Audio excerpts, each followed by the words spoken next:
Coucou et bienvenue à toi dans Tarot Astro & Co, le podcast où on explore les mystères du tarot, de l'astrologie et du développement personnel. Je suis Aurore, ton hôte sur ce podcast. Chaque épisode est comme une aventure mystique où nous découvrons ensemble les mystères de l'invisible pour notre croissance personnelle. Que tu sois novice, curieux ou passionné, ici on explore, on échange et on apprend ensemble. Tarot Astro & Co t'offre des discussions sincères, des conseils pratiques et même quelques rires en chemin. Alors installe-toi confortablement, prends une tasse de thé, un café, un verre d'eau, bref, ce que tu veux. Et laisse-toi emporter dans ce voyage plein de magie et de découvertes. Prêt ? Parfait, c'est parti pour une nouvelle aventure avec Tarot Astro & Co.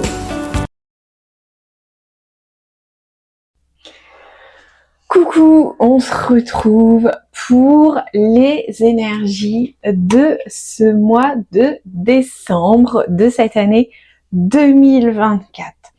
Avant de commencer et pour la petite info du moment, ce sera le dernier épisode de podcast de l'année.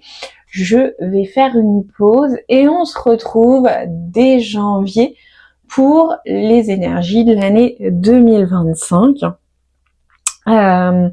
Voilà, c'était l'info que je voulais vous faire passer par rapport au podcast. J'ai besoin de faire une petite pause. Les fêtes de fin d'année approchent. Il y a une certaine fatigue aussi qui s'est accumulée.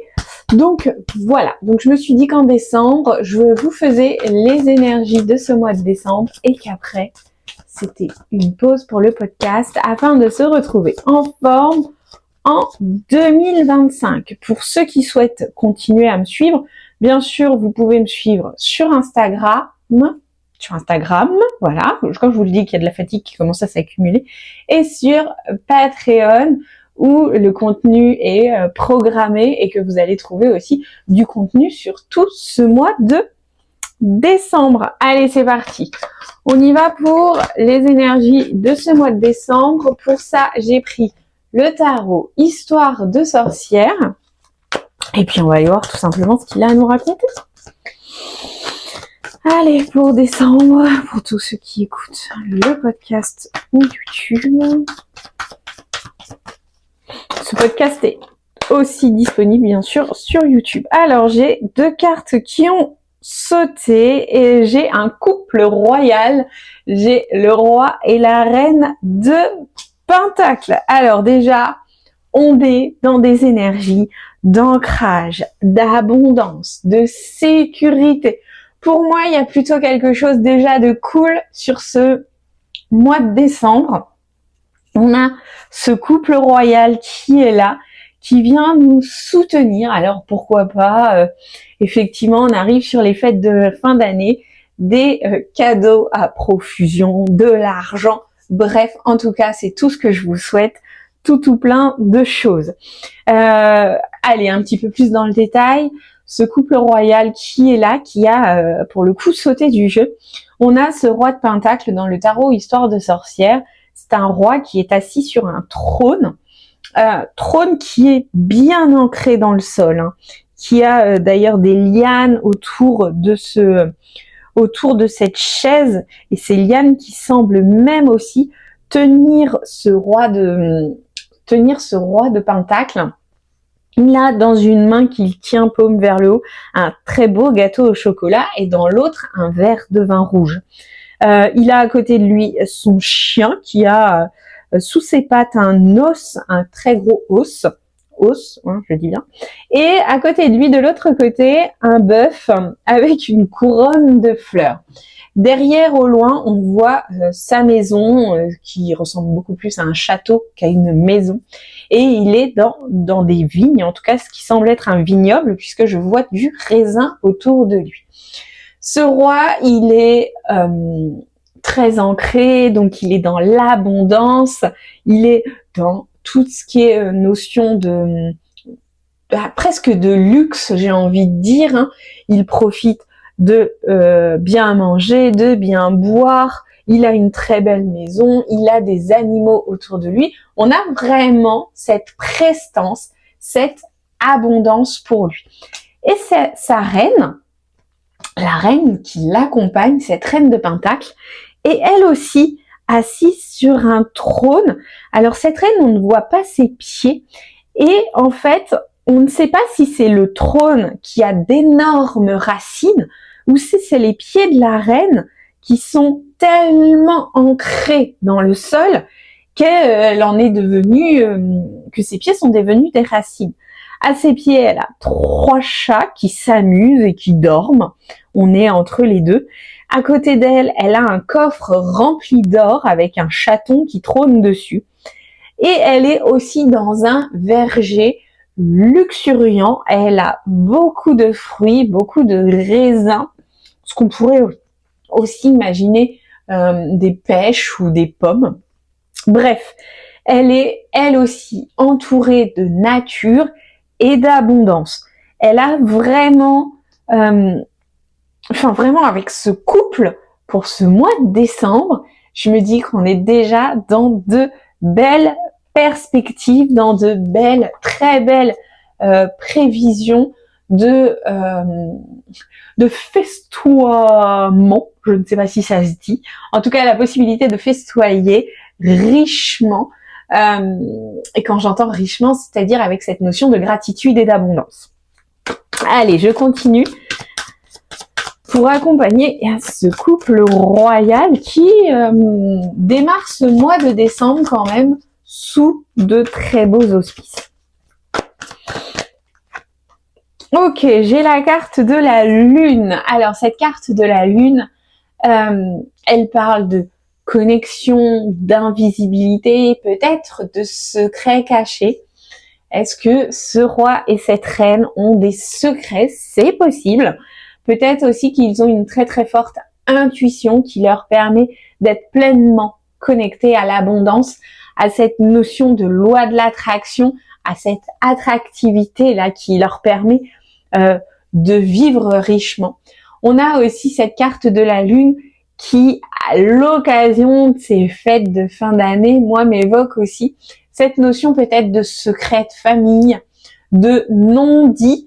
Peut-être que vos repas de Noël vont être teintés de légers secrets ou que vous savez qu'il y a des sujets qu'il ne faut surtout pas aborder à table.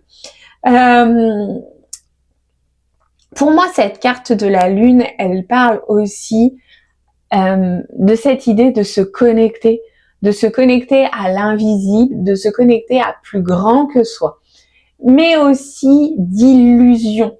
On voit là sur cette carte de la lune, donc pour ceux qui ne sont pas sur YouTube, cette carte de la lune, c'est une carte de ciel étoilé avec une pleine lune. Sur cette pleine lune, un peu en ombre, on a cette sorcière sur son balai qui passe devant la lune. Et en bas de la carte, au sol en fait pour le coup, on a un chat qui se regarde dans une mare et qui se voit comme une panthère noire. Donc on a ce côté illusion en fait de ce chat qui se voit tel une panthère alors qu'en fait il n'est qu'un chat. Donc on a cette notion avec la lune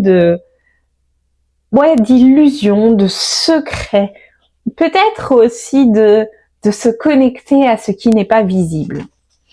Ok, allez, je continue.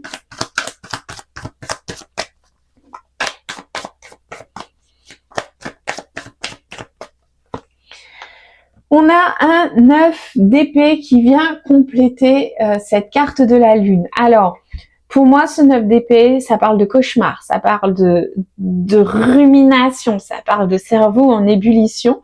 On a cette sorcière qui est assise sur son lit en train de pleurer, elle a balancé tous ses bouquins par terre et on a même le chat à côté d'elle qui vient lui faire un câlin, qui vient la soutenir. On a derrière cependant un soleil qui se lève, comme un nouveau jour qui se lève après une période un peu sombre. Ce 9 d'épée, pour moi, il m'évoque, et notamment à la suite de la lune, il m'évoque donc cette notion de secret peut-être, de secret de famille, de sujet tabou, et donc de prise de tête sur ce mois de décembre. Peut-être que les fêtes de fin d'année ou ce repas de Noël vous angoisse, vous stresse, vous prend la tête, et qu'il serait bon de lâcher et de se dire que ça va passer, que après la pluie vient toujours le beau temps. Associé à cette carte de la lune quand même, je me dis que vous vous prenez la tête sur quelque chose. Alors, est-ce que c'est quelque chose d'illusoire, tel ce chat qui se voit tel une panthère? Est-ce que c'est plus gros que ce que vous imaginez? Non. Est-ce que vous l'imaginez plus gros que ce que c'est réellement? Voilà, c'était dans ce sens-là. Ok, on va aller voir la suite, mais ok, avec cette carte de la tour, il y a une envie de faire table rase, de détruire pour reconstruire, de repartir sur de nouvelles bases, de se dire, en gros, ça suffit, ce n'est pas ce que je veux, ce n'est plus comme ça. Peut-être que je veux faire les fêtes de fin d'année, que c'est pas comme ça, que ça me convient et que j'ai vraiment envie, tel ce roi et cette reine de Pentacle, d'être pleinement dans l'abondance, le plaisir et la gratitude.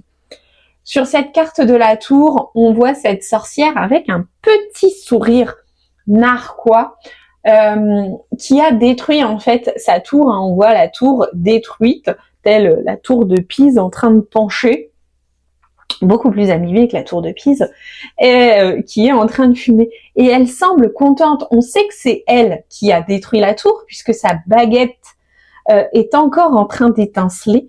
Elle semble très contente d'avoir détruit cela dans cette idée de reconstruire derrière. Alors, est-ce que ça vous parle des fêtes de fin d'année?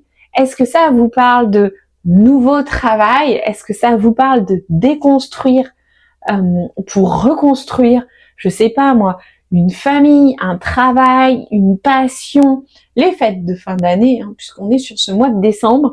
Est-ce que vous avez passé une année tellement pourrie que vous vous dites ok, c'est fini, je détruis tout pour repartir sur de meilleures bases en 2025?